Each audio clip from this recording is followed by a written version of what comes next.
Nightbeat.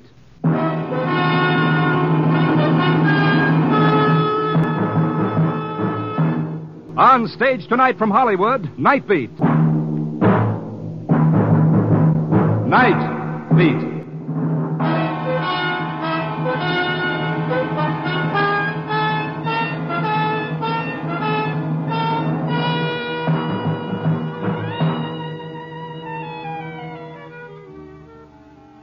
You can't keep a finger on a city's pulse without having some of its sweat and tears rub off on you. But sometimes the difference between turning a corner or going straight ahead, opening a door or passing it by, is all that separates safety from danger, horror from happiness, or life from death.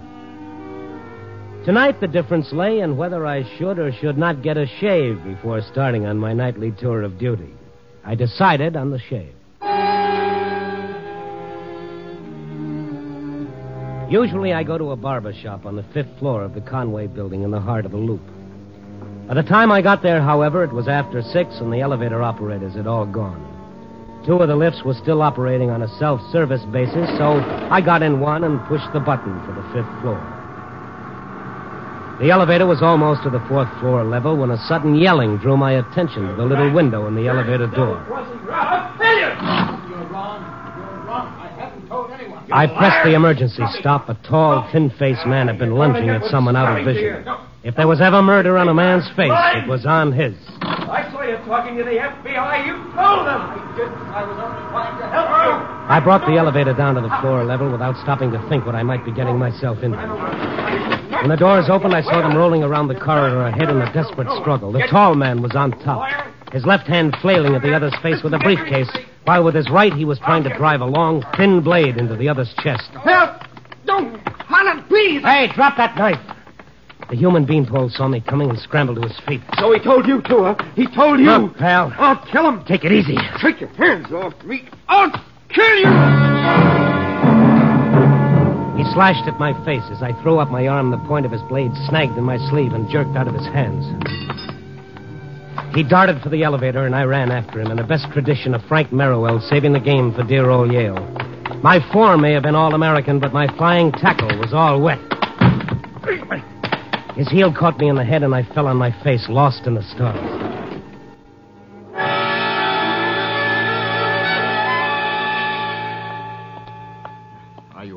Are you hurt? Oh, no, I'm just stupid. Every time I try to borrow trouble, I always find my credits screwed. Here, let me help you up.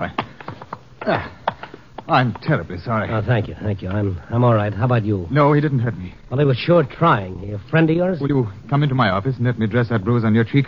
I'm Dr. Reichel. Well, I'm Randy Stone. You better give the police a ring right away. That fella's a maniac. Who is he, anyway? Oh, he's one of my patients. That's my office over there. One moment. Let's not forget our evidence. This knife he dropped.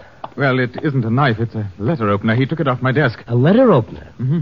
Well, that's different. What was he trying to do? Open you with it? Oh, now, please, come in. I'll put something on that bruise and try to explain. Thank you. Let's see, a little methyl should fix that up. Yeah. I can't tell you how deeply I appreciate what you did. Oh, it was nothing. He was only trying to kill you. Will you hold still a moment? There. You see, the man is my patient, a disordered personality.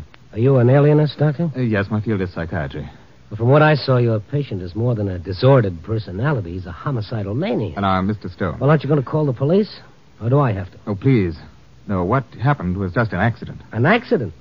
This hole in my sleeve wasn't made by Moz, Doctor. He tried to knife me, too, remember? Well, only because he identified you with me. Now, it's not too unusual in a case of this sort for a patient to transfer his persecution complexes against the doctor who is treating him. Oh, yes, but... But what happened tonight is entirely my fault. I was so encouraged over certain other developments that I overlooked the extent of his immediate hysteria. So, what happens if he comes back and kills you? Do you, get a medal? No, he won't try. Not again. I can assure you. But all I ask is that you don't report this incident. To have him arrested would destroy my chances of curing the poor fellow. Now, you won't, will you? Well, okay, Doc. You probably know what you're doing, I hope. Who is he, anyway? What's his name? Now, Mr. Stone. Please. I'm sorry. Okay, Doc. They say a guy is only as big as the things that annoy him. And he's kind of tough when the annoyance is 6'4" and has a knife that makes him even bigger.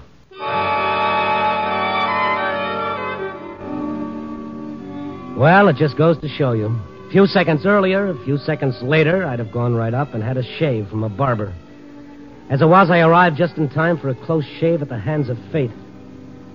She was at my elbow again, I guess, when I took the elevator back down into the lobby. Only this time, fate was in the flesh, and a lot of it. Oh, excuse me. Hey, did you drop this yet? What? This briefcase. I was cleaning him back when I see you come in. When I come out, this briefcase is lying by the elevator. I just finished cleaning, so I know it's not here before. It's yours? Harlan Matthews. Huh? Just looking at the name stamped on the leather. No, it isn't mine, but I know whose it is. It's one of Dr. Reichel's patients upstairs. I'll be glad to go up again and bring it to him. Oh, thank you. I'm late finishing here already.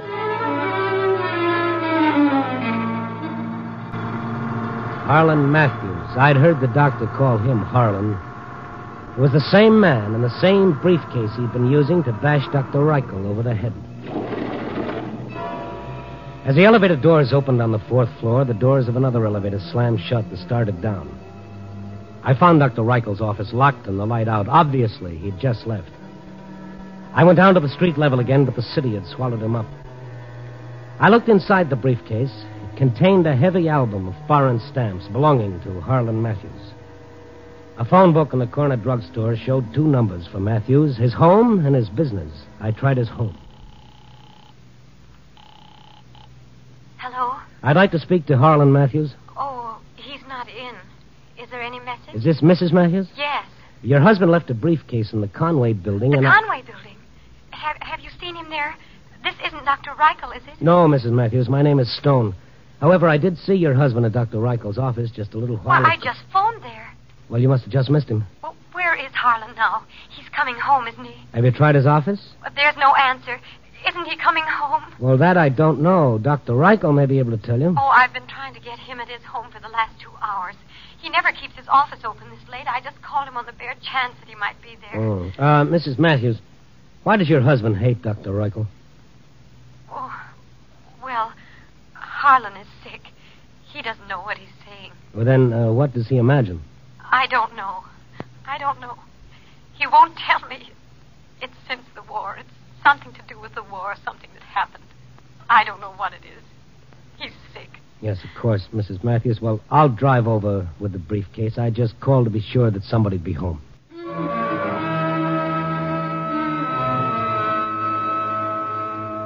The Matthews lived in a small apartment on the north side. I'd barely touched the doorbell before I heard her footsteps, almost running to open it. Oh. She was a faded little woman just this side of middle age. Behind her in a crib, a baby was crying. Mrs. Matthews, I'm Randy Stone. The briefcase... Mr. Stone, I need help. What's wrong, the baby? No, it's Harlan. He just phoned. He's at his office. The way he talks, I think he's going to kill himself. Please, you're a friend of his, aren't you? You've just got to stop him. All right, where's your telephone? Why? Well, the police can get to him a lot quicker than we can. No. No, he warned me that if I sent Dr. Reichel to the police, he'd kill them and himself. Well, okay, then, let's go. Oh, my baby. If we're not too late already. Oh, I can't. My baby is so sick. I just can't leave her. I can't. All right, Mrs. Matthews, it's all right. You stick here. I'll handle it.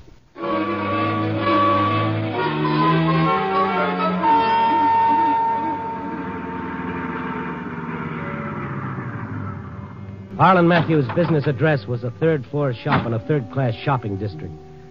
The dry goods store on the street level was still open for business. Its long awning still hung over the sidewalk in memory of the recent May Day sunshine. The windows above it were all dark, except one on the 3rd floor. The lettering on it read, H. Matthews, Stamps Bought and Sold. I climbed 2 flights to the 3rd-floor landing. The doors of the stamp emporium were half open. Inside, Harlan Matthews was seated at a desk, his thin, bloodless face seeming to stare straight at me. But the light was in his eyes, and I knew he couldn't see too much. Not until I got inside, anyway. Hello, Mr. Matthews. Yes? What is it? I found a briefcase with your name on it. Huh? Well, where is it? Your wife has it. I gave it to her. You came here just to tell me that? Well, not entirely. Oh, I see. She sent you here. Well, look, Mr. Matthews, you have a... Keep your hands on the desk.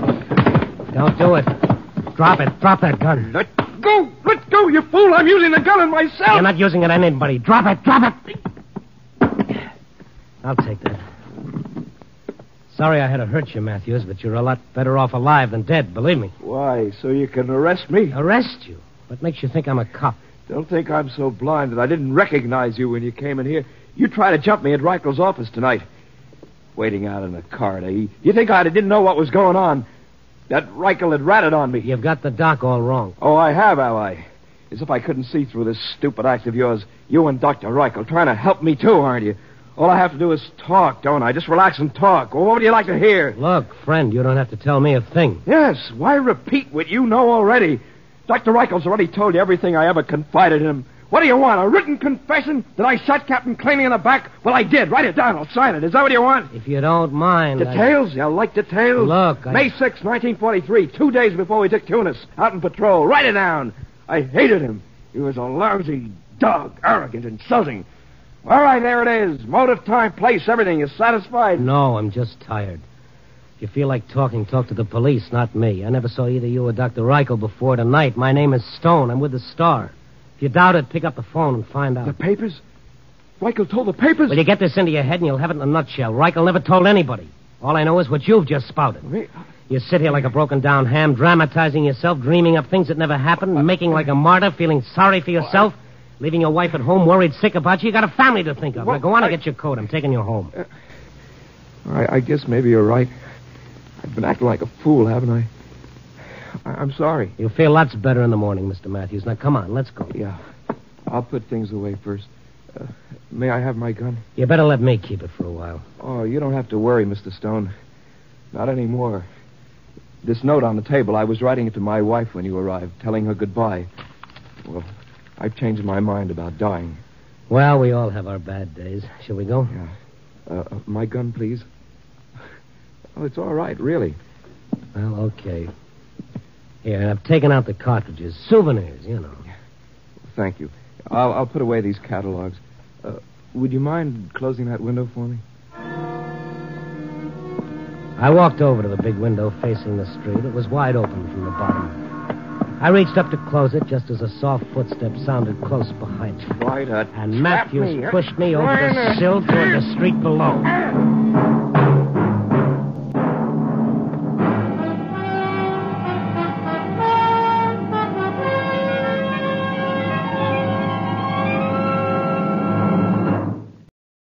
And now back to Nightbeat and Randy Stone. Life, they say, is a continual process of getting used to things we hadn't expected. Like, for instance, getting pushed out of a guy's office window. I hadn't figured Harlan Matthews was that far off the beam, but that, of course, was my fault. From a character as neurotic as Matthews, I should have expected anything. I guess I was out more than a couple of minutes because when I came to, a cop had evidently just arrived on the scene. Voices crowded through my head against a backdrop of pain. I stared up at the moon shining brightly through a huge rip in the awning, and I tried to push myself up to a sitting position. The cop bent over me. Easy now, easy. I'll call an ambulance. Wait a minute. Get Matthews. Who? Harlan Matthews, stamp dealer, 3rd floor. He pushed me. Matthews, eh? Just wait here.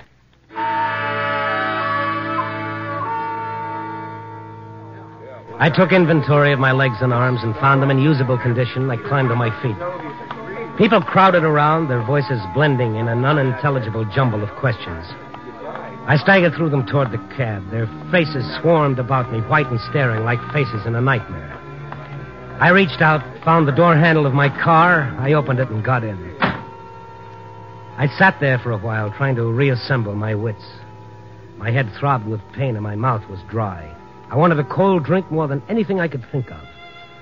So I found my keys and drove to the first drugstore I came to. It was the sight of the phone that made me remember Mrs. Matthews. She'd be anxious to know what happened. I had to tell her something. I rang her number. Hello? Mrs. Matthews, it's Randy Stone. What happened? He didn't... No, I got there in time. Oh, thank God. Where is he? Well, I thought he'd be home by now. But he isn't. When did he leave? Not long ago. Well, when you left him, was he all right? Oh, yeah, he was just swell. You ought to see me. What? I'll tell you what. I'll call Dr. Reichel right now and tell him the situation. He should be... Oh, I got a call from Dr. Reichel just a little while ago. Yeah? That is, it came through a message service. They want Harlan to call Dr. Reichel right away. I called the doctor's office to find out why, but the doctor's not there. He's not at home either. Well, why does Reichel want to see him? Didn't they tell you? No. The message just said that it was very important.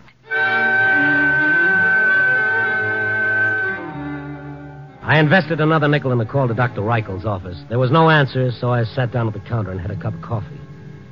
I felt somewhat better by now, although my head still throbbed, and I still found it hard to unscramble my thoughts. I went back to the phone booth and called Dr. Reichel's home. Perhaps he'd returned by now. Oh, what is it, please? Dr. Reichel residence? Has Dr. Reichel come in yet? No, Dr. Reichel, not here now. Look, has there been anybody at the house to see him within the last hour or so? No visitor. Too late. You call tomorrow, maybe. Yes? Goodbye. I checked with Mrs. Matthews once again to see if Matthews had returned yet. He was still missing. However, since my last call, the police had dropped in. They wanted to talk to him about pushing someone out of a window. Someone who'd driven away from the scene without leaving his name, address, or license number. You were with him, Mr. Stone. He couldn't have done it. Oh, yes. Utterly fantastic. You'd better try to get some sleep, Mrs. Matthews. I'll ring you if I locate him. Good night.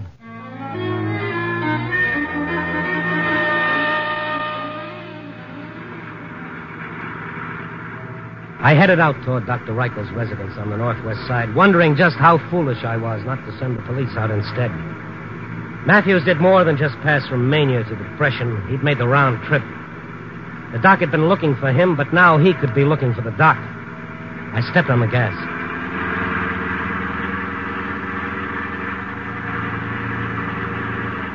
It was quite a drive to Dr. Reichel's home. When I got there, it turned out to be a sizable estate with an impressive driveway curving through the moonlit grounds. The dark hulk of a battered sedan stood parked near the head of the walk that led to the veranda steps. I pulled up behind it. I got out, and I gave it the once-over. I touched the top of the radiator. It was still warm. A parade of maples lined the paved walk. Ahead, the house stood dark and still. I lifted my hand to the doorbell. Don't. Well, hello, Matthews. Kind of thought you might be around. What are you doing here, Mr. Stone? When I hit the pavement, I kept bouncing until I finally landed out here. I hardly expected to find you quite the same as when I left you. Oh, I'm not. I'm smarter. Next time I get that gun you're holding, I'll know enough not to give it back to you. Next time? There isn't going to be a next time, Mr. Stone. Not for you or for your Confederate, the doctor. Oh, yeah, of course. You could be faking. I took the cartridges out of that thing once. Yeah, so you did. I might have forgotten to reload it. Why don't you try to take it away from me and find out? Well, come on. Is it loaded or isn't it? Make me show you. Well, if I did, it might arouse the neighborhood, don't you think? You might not be able to hang around here waiting for Dr. Reichel. Yes, Mr. Stone, I've already thought of that, or you'd been dead by now. Unless, of course, the gun isn't loaded. I'm willing to let you force me to show you. All you have to do is take one step toward me. Just one step, Mr. Stone. One single step. And you'll know the answer. Before I do, maybe you could give me some other answers. Answers to a few things I still don't understand. Indeed? What, for instance? Well, for one thing, I still don't understand just what good it'll do you to kill either Dr. Reichel or me. You know the answer to that, you and him both. I wish I did. He said he was my friend. It would help me if I talked, so I told him. Then I saw him talking to the FBI man at the federal building, and I knew I'd made a mistake, that he betrayed me. If he had, would you be free now? Figure it out. I have. They're just waiting to round up some witnesses who saw me shoot Captain Claney. You're wrong, Matthews. You're dead wrong. Reichel hasn't told anyone at all, and he never will. Same goes for me. I only wish to heaven that were true, because if it were, I'd never have a better reason for killing you than now, before you do have a chance to talk. But unfortunately, I'll never be sure that you haven't talked. Well, kill me, there's one thing you can be sure of. Star billing in an execution party. Really? But right now, it's you who are the star, Mr. Stone. Or maybe this gun isn't really loaded after all. Come on, find out. Give me an excuse for pulling the trigger. There he comes. Back. Against the wall. Stay where you are. Right there. A cold wind rustled the maples as the big car came to a halt at the head of the drive. Hidden by the trees, its lights blinked out. By the veranda rail, a dozen feet away, Matthews crouched, gun raised. The trees hid whoever it was coming up the walk as the moonlight and shadow danced among the leaves. Come on, Reichel. Come on. Keep coming. Come on. Matthews. A little closer. A little closer. In another moment or two, his target would be out of the shadow of the trees into the bright moonlight. Matthews! Huh? Those men with him. Oh, Hiding among the trees, see? They're moving. Where? There. That shadow there, and over there, and over there. Can't you see them? Yes, yeah. They're covering him. He knows you're here. I'll kill him. They'll get you first. You haven't a chance. No. Drop that gun. Drop it. They'll never get me. Never. He thrust the gun to his own head and pulled the trigger 6 times before he ever got to it. They'll never get me. Nobody. But, Mr. Stone, you mean he was trying to ambush me with an empty gun? Yes, Doctor. Then he tried to blow out his brains with it. Oh, poor fellow. Looks to me like he's gone off his trolley, but for good. Look at him lying there, groveling in the dirt as though he were trying to hide. Or dig himself in. Yes, he's living a moment of the war all over again. Harlan, stop it. Stop it. Genusia, May 6, 1943. Well, how did you know? He told me. I guess Captain Claney got his revenge after all. What do you mean? Well, he shot Claney in the back and thought he got away with it, but look at him now. Oh, Mr. Stone. This whole nightmare in the poor fellow's mind started when he observed me making an inquiry at Army Information Headquarters here. I was trying to locate the one man who could cure him. Who? Why, Captain Willard Claney, of course. What's that? But the reason I arrived here so late is that I've been wandering about looking for Matthews. I wanted to tell him that I finally succeeded. I've found Claney. You mean that... The man's alive and well, working in a bank in Spokane. I spoke to him tonight on long distance. Well, that's one for the book. Matthews must have just wounded him and then thought that he... Matthews didn't even hit him. He didn't hit him? Doctor. Wait a minute. Harlan. I think he's aware. Harlan, do you hear me? Dr. Reichel. Did you hear what I said? Captain Claney is alive. You didn't kill him. Do you understand? You did not kill him. You're lying. No, I can prove it to you. Now, we can call him up. You can speak to him yourself. He's alive. No, I shot him. You thought you shot him, Harlan, but you missed. You missed. No, I saw him drop. I saw him, and he dropped. Oh, yes. Claney dropped all right, but not from your bullet. No. When I spoke to him on the phone tonight, he said that the only wound he received was a shell splinter in the chest. Why, he doesn't even remember a sergeant named Harlan Matthews. What? You're joking. No, Harlan, it's the truth. I didn't kill him. I didn't kill him. Know the truth, and the truth shall set you free, huh, Doc? Well, for him, there's still a long, hard road ahead and plenty of work to do. But at least, Mr. Stone, we've reached the beginning.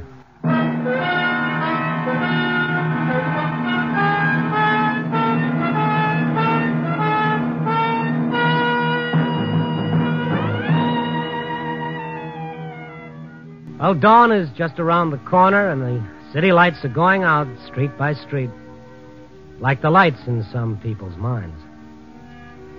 Yes, they say the truth is a great mental healer. And I guess it is, if you can bear to face it. Okay, so let's face it. Copy, boy.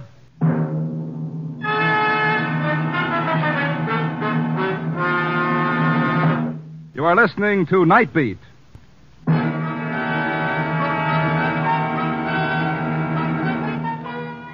Nightbeat, starring Frank Lovejoy, is produced and directed by Warren Lewis and edited by Larry Marcus.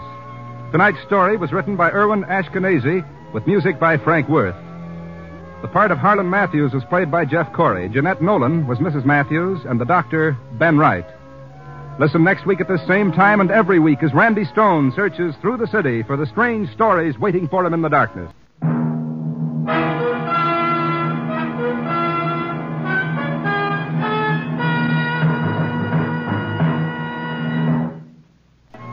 NBC Station.